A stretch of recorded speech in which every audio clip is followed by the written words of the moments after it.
My game is extremely green. I used to like it this way, but for some reason it just doesn't look good anymore. I asked my friends about it, and one of them said something that really resonated with me.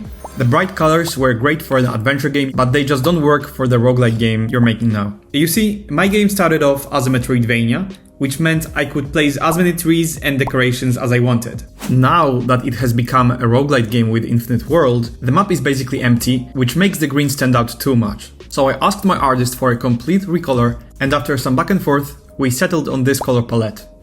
I've added a vignette, some lights to the player, and also these small little lights to the enemy's eyes, just so you can see them coming. I think, all in all, it looks pretty good. As you can see, I have also added a crosshair, and it makes the game look like an actual game, you know? I downloaded these awesome crosshairs from itch, made them more pixelated, and because I couldn't decide between these two, I decided to use them both. So you can see the first one most of the time, and then when the player hits something, you get this satisfying full crosshair just for a split second. And lastly, I've updated the Steam page with the new graphics.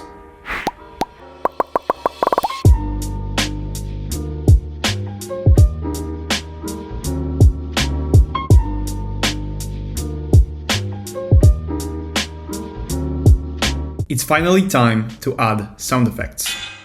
I have literally never added audio to any of my games, so I've done some research and have found a sound engine called Fmod. It supposedly makes it easier to add sounds to games. At first I didn't quite understand its purpose. After all, Unity has its own audio engine, right? But after using Fmod for a while, I can confidently say, for the love of God, just use Fmod. It makes the whole process so much easier, and from my point of view, there's basically no downsides. It's free until your game makes, what, $200,000? And even then, it's relatively cheap. The iteration speed with this thing is amazing. Just look at this. Add new sound, change the pitch, rearrange clips, press F7, and voila, the new sound is in the game.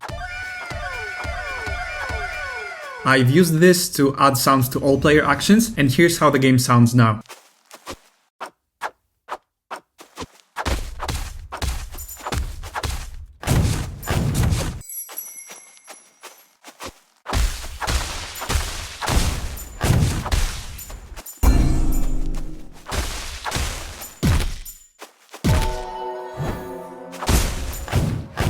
Let's take the sword impact sound, for example. It actually consists of 3 separate sounds: impact sound, X impact, and snowball impact.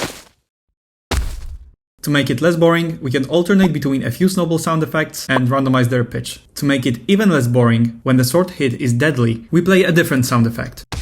Another good example is the coin pickup sound effect. It also consists of multiple tracks, and without any effects, it would sound like this. But if we use EQ to boost high frequencies and slightly shift the pitch, we get the sound effect I'm using right now. If there is one thing to learn from this video, it's to use Fmod. If you're curious where I got these sound effects from, I got them from Envato Elements. I reached out to their support to double check if their sounds can be used in games, and they confirmed. But please be careful, this is not the case with all similar websites. For example, I know that Motion Array doesn't allow using their sounds in games, so again, be careful.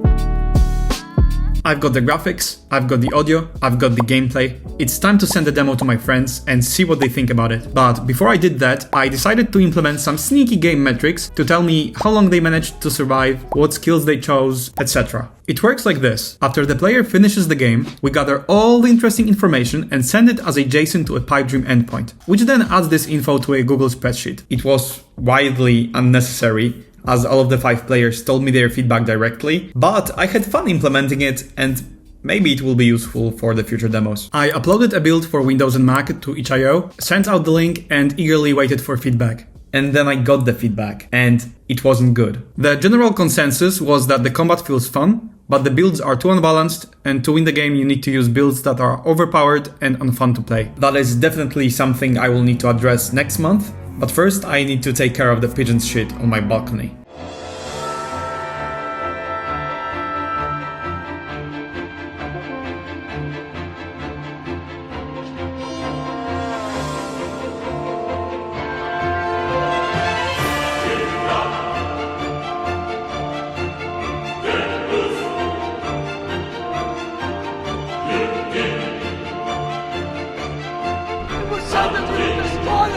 I've joined them!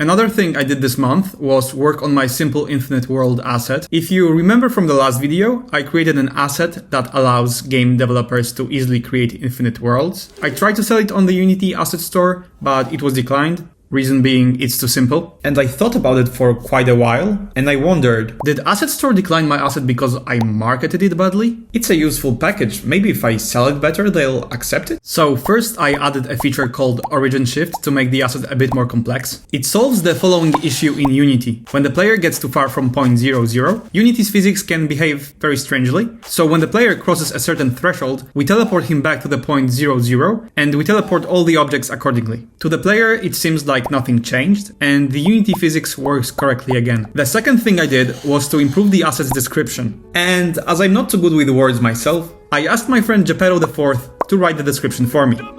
Previously, the asset description was literally one sentence: easily create infinite looping worlds in 2D and 3D. But now, Geppetto masterfully crafted this piece of art. I've submitted it to the Unity asset store again, and it got accepted. Nice. Lastly, I've created a Substack called gamedev Notes, where I shared this story with more detail. Substack is basically a modern email newsletter. If you want to get my thoughts, stories in your inbox once every few weeks, and if you want to know how much I made from Unity Asset Store, you can find the link in the description.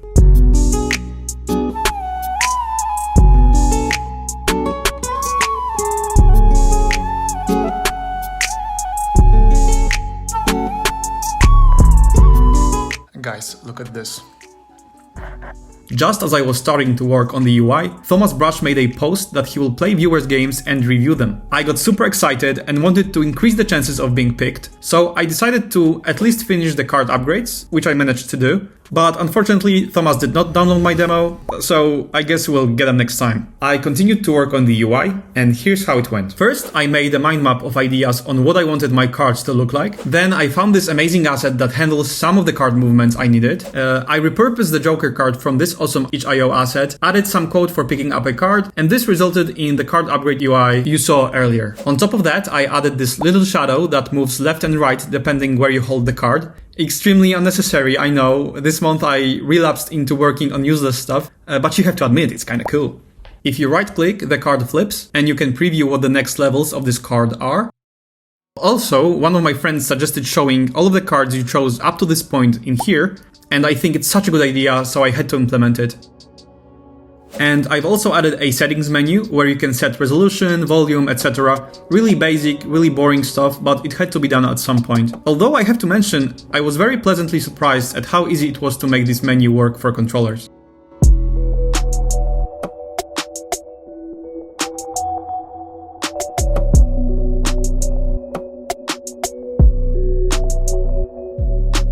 The last menu I wanted to rework was the meta upgrades menu, and I tried to make it better, but the more I worked on it, the less I liked it. Finally, I decided to completely remove this main menu and create a lounge area with a portal that leads you into the combat and a merchant that sells permanent upgrades. I wanted the merchant upgrades to match the card theme of the in-game upgrades, so my first iteration looked like this. You could move the card upgrade here to buy it, or here to equip it. It felt very confusing though, and some information was duplicated. For example, you could see your equipped cards in the equipment area, but they were also marked white in the shop area. So here's the second iteration. I got rid of the equipment area completely. Now you just click on the card to equip it, and to buy it, you move it to this area here, where it snaps automatically and flashes white to let you know that something happened. I think it turned out pretty good, but definitely let me know what you think. I've also quickly thrown together this intro scene using Midjourney. It will be shown when you launch the game to give players a little bit of information about the game's world, but of course it's just a mockup for now.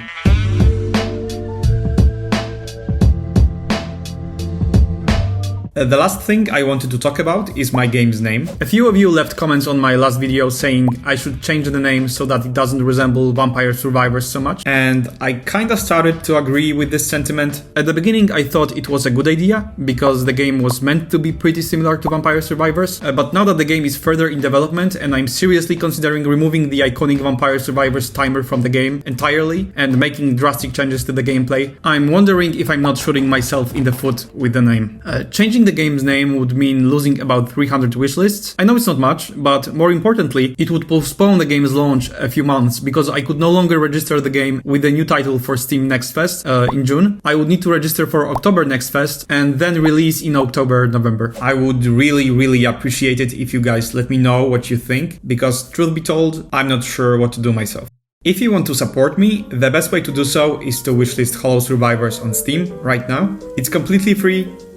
There's a link to the game in the description. Boink.